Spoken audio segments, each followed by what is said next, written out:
Hello, I am Test Drive, and welcome to episode 44 of Project Gotham Racing 2. In this episode, we're starting off the Grand Touring series because I just unlocked it. So let's go.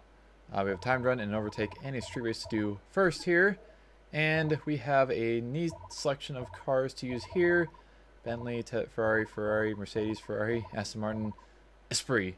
And I want to use the Esprit because the Esprit is actually a pretty decent car in the grand scheme of things here.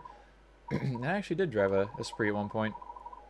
I drove a black Esprit V8 twin turbo. That car was awesome. I loved it. It was actually incredibly fast for what it was, or it was surprisingly fast for supposedly only having 350 horsepower. Did not feel like 350. It felt like closer to 500, but who really knows? But yeah, it was a lot of fun. Would own one. If I could afford the maintenance on one, I would buy one. Ah, fuck. It was a fun as hell car to drive though. Can't really see shit out of it, but it was fun to drive.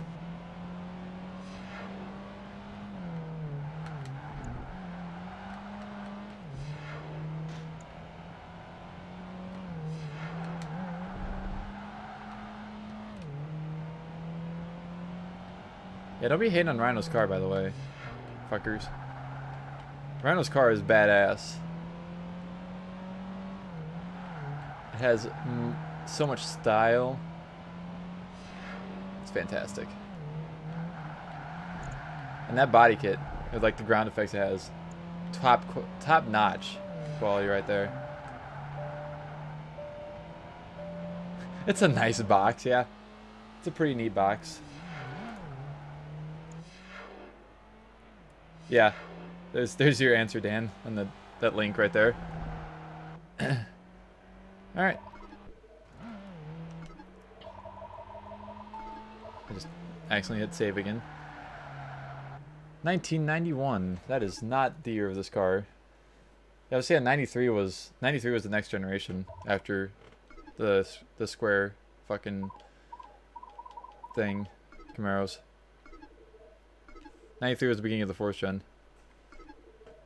It is in fact a 92.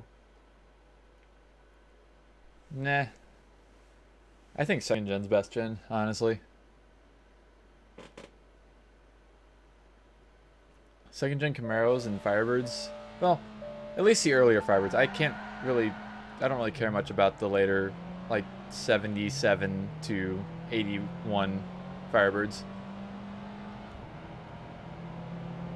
But I do love an 81 Z28 though. I can get down with an 81 Z28.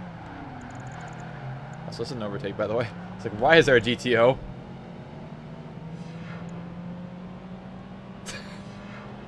They still do a lot of Wii. What the fuck are you talking about? Have you been around in the world in 2020? Specifically in states, especially, that are allowing it? Like Illinois.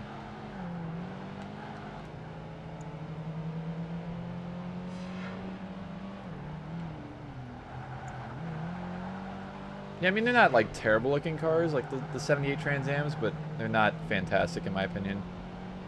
Also, this car is not having the greatest time at catching muscle cars right now. I need to pass 5 cars. Help. Oh god, that's not how you do it.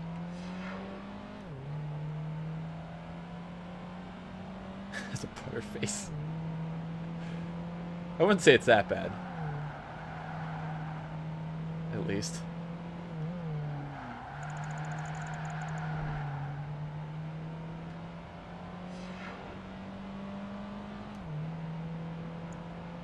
This is gonna be fucking difficult, I can tell already, to do with this car.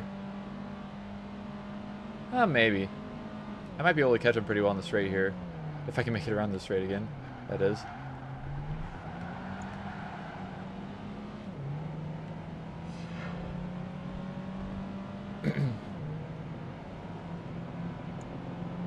I drove a bunch of Trans Ams when I was working at the car dealership, ranging from 78 to 80, I think was the newest one I drove.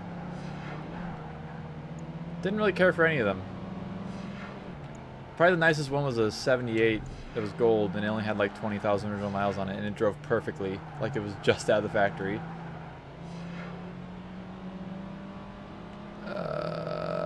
We're not doing too bad, actually. I'm not too far off of the cars I need to pass still.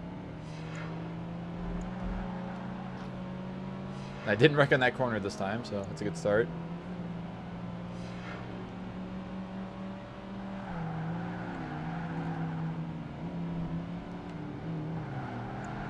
Hello, Mother Hecker.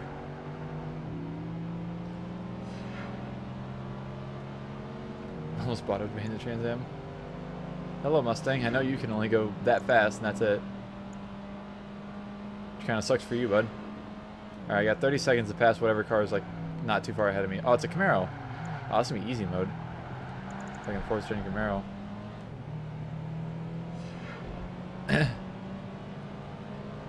Come on, Lotus. Oh, yeah. Piece of cake.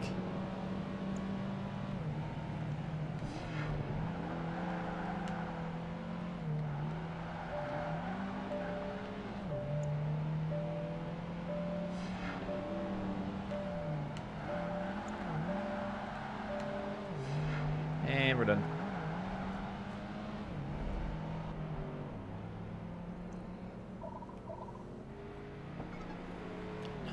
I would take an IROC Daytona RT over an IROC Z Camaro. It made more power. I think it made more power at least. It was like 227. Compared to this Camaro was 225. Orange. Purple. Yes. Absolutely.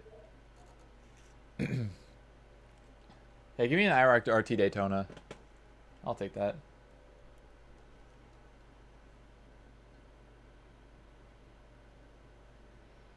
It may not be as reliable, but they're a lot easier to find with a manual transmission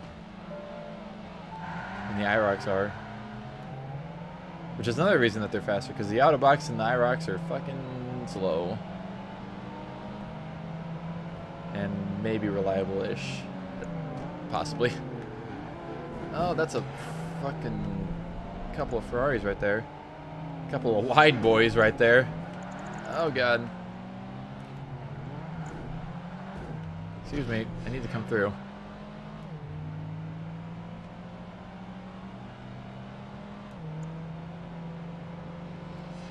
I will take first, no matter what you say about it. There's one of these in first. That gives me hope for later on in the series. Kind of. The good thing is I didn't even have to buy this car with my precious kudos tokens. Oh, you cunt! Fucking Mercedes.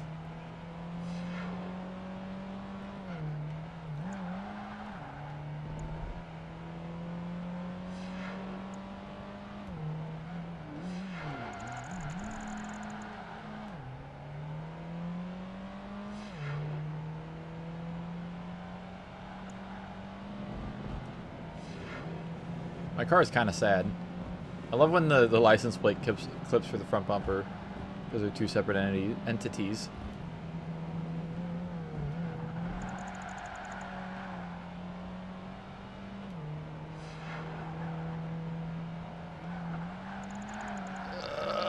Okay.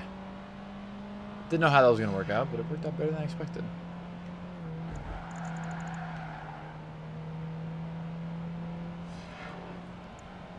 God, I want a Dodge Daytona. I want a fucking Chrysler Baron coupe too. I want every single different variation of any turbo Mopar made in the 80s or 90s. Give me a Spirit RT. Give me a Daytona IROC. I don't know, the 25th anniversary Z28 is pretty high up on the list too there. That's actually the one third gen Camaro I actually drove was a 92 25th anniversary. I would absolutely buy a PT Cruiser GT. If I could find one that's in good condition for not a half bad price, I would buy it. I like them. I mean, the styling isn't fantastic, but it's not as terrible as people make it out to be. I think they look better than the HHRs, in my opinion.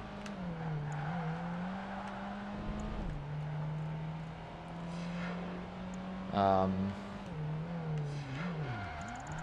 but yeah, I drove a 92 25th anniversary edition convertible Z28 Camaro that had, I mean, I think it was like 9,000 miles on it.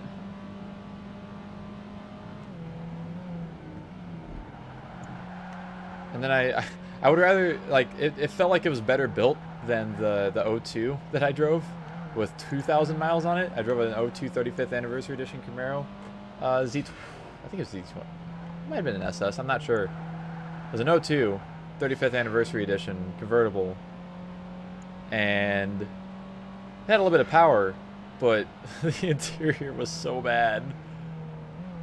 One of the worst cars I've ever driven, like interior quality wise. Because like it wasn't just cheap plastic, it was cheap plastic that rattled really bad after the car only seeing 2,000 miles of driving. And you know, fucking, how many years would that have been? That would have been about 13 years total.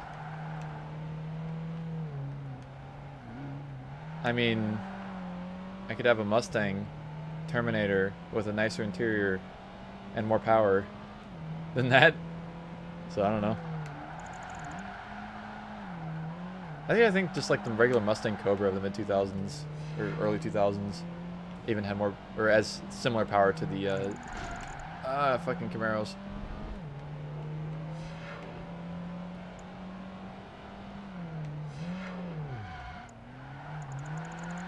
And the interior is where I spend all my time, so I want it to be at least somewhat nice and not rattling. Like, I can take hard and cheap plastic, I just can't take the rattling.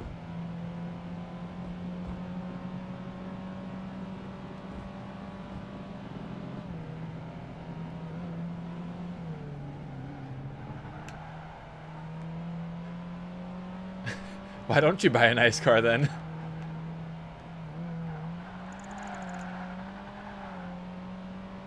I have a nice car. My LS400 is pretty damn nice.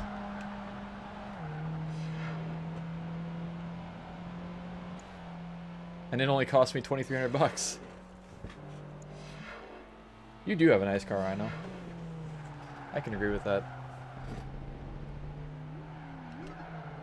Yeah, my LS400 is a nice car that's just disassembled right over there still. And has been for like a week and a half. Hey, I got more kudos tokens, nice. Gimme kudos tokens. I would love to have a Saab 9.3. I was actually tempted. There was one that came up for sale on a obscure cars for sale thing. They made stick shift TSXs, I think, didn't they? I know they made stick shift TLs. I don't know. I'm going to end this episode real quick. Thank you for watching this episode, and I will see you in the next one.